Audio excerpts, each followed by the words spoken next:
Hello guys, hello students. Next we are having this in SPAPM. We have learned about the phases, different phases of the software project.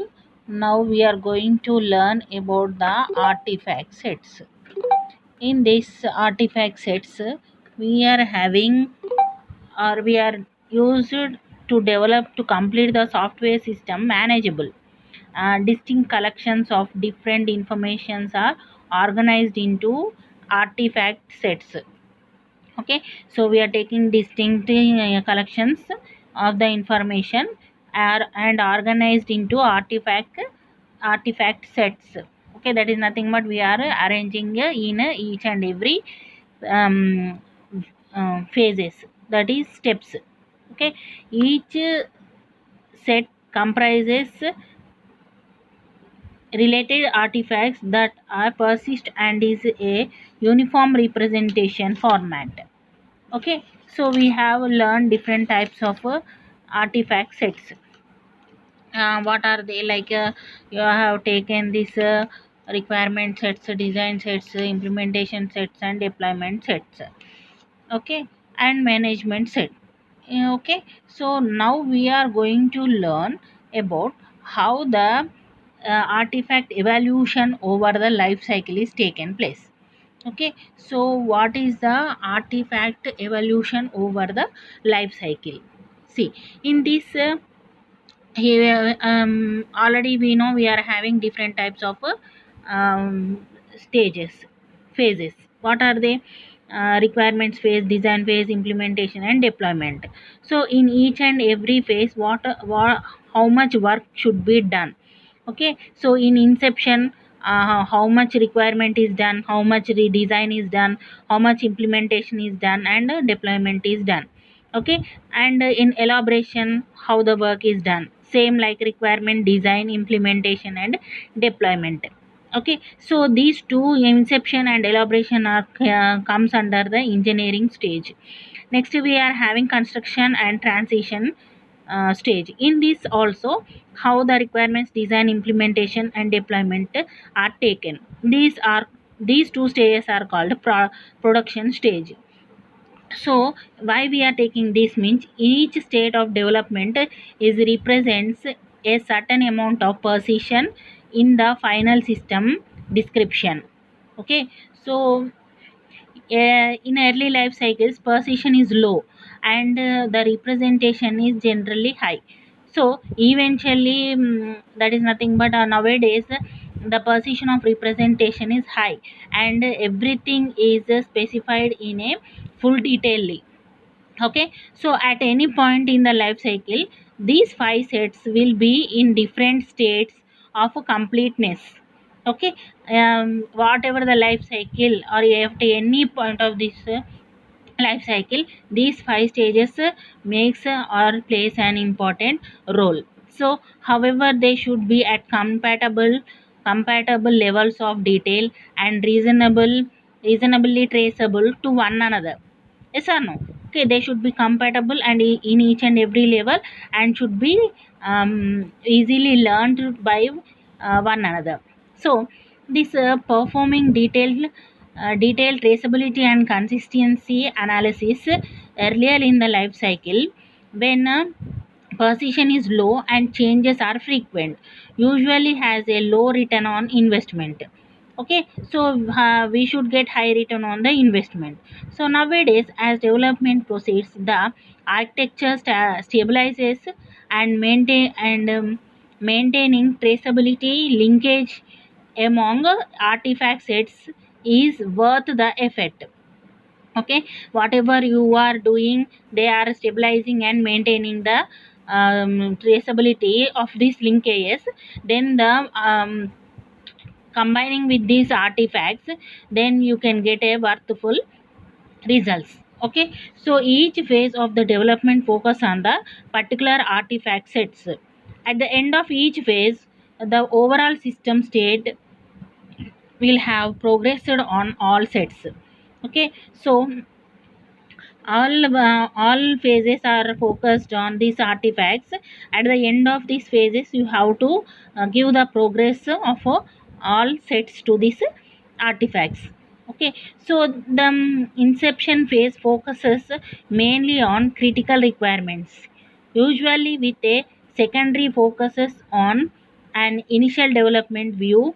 Little focuses on implementation, except perhaps choice of language and commercial components, and possibly some high level focus on the design architecture, but not on design details. Okay, this inception phase is concentrating on the critical requirements. Okay, first thing. And secondary, it is focusing on the initial deployment view. Okay, so very less focus on the implementation view. Okay, so here that's what I am saying. In each and every phase, what is the level of this or focus of this requirements, design, implementation, deployment. Okay, so during the elaboration phase, what it is doing here, we are having much greater depth in requirements, much more breadth in the design set. Okay, so it is more concentrating on the requirements, and um, some more concentration on the design set, and further work on implementation. Okay, remaining work on the implementation and deployment issues, such as performance trade-offs under primary scenarios and make by analysis. Okay, so this is about the elaboration phase. In this elaboration phase, activities include general of the executable prototypes. Okay, this prototype involves subset of development in all four sets. Okay, so this elaboration phase is depending on the prototype is involving the subset of the development of all four sets, and specifically assesses whether the interfaces and collaborations among components are consistent and complete within the context of the system's primary requirements and scenarios. Okay, so what these four sets are doing, they are mainly concentrating on these interfaces and collaborations. Means it is mainly checking whether they are consistent, complete, and if any needed. Okay, so this generally broad understanding of component interfaces, there is a usually not much depth in implementation for custom components. Okay, less concentration on implementation. So a portion of all four sets must be evolved in some level of completion before an architecture baseline can be established. Okay, so the four sets should have to be involved in some level of completion. Okay, like architecture. So this evaluation requires sufficient assessment of the design sets, implementation sets, deployment sets, artifacts against the critical use cases of the requirement sets to suggest that project can proceed predictably with well understood risks. Okay, so the main focuses of construction phase is design and implementation. The main focus early in this phase should be depth of the design artifacts, later construction. So the emphasis is on realizing the design in source code and individually tested components. Okay, so the this emphasizes is on realizing the design in the source code and individually tested by the components. So this phase should drive the requirements design implementation sets among to almost to completion. Okay, next phase, transition phase.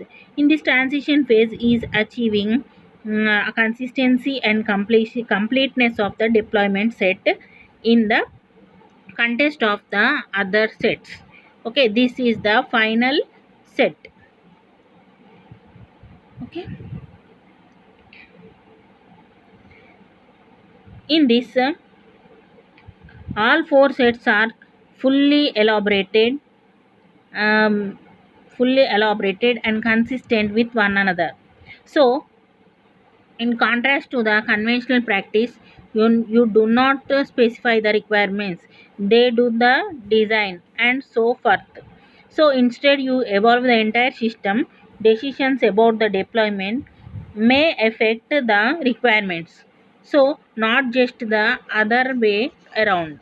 So, the key emphasis that here is the break the conventional model in which default interpretation is that one set proceeds another.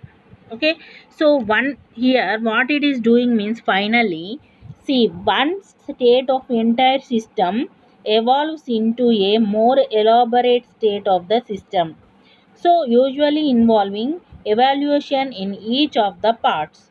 So during this transition phase, traceability between the requirement sets and the deployment sets is extremely important.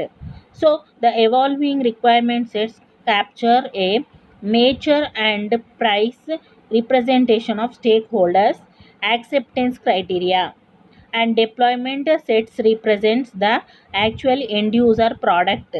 So what it is doing in this phase, it is having two things. What it is doing in representation, it is using the stakeholders acceptance. In deployment set, it is using the actual end user product. Okay, therefore the transition phase completeness and consistency between these two sets are important. So traceability among other sets is necessary only to the extent it aids the engineering or management activities. Okay, this is about the transition phase. Thank you.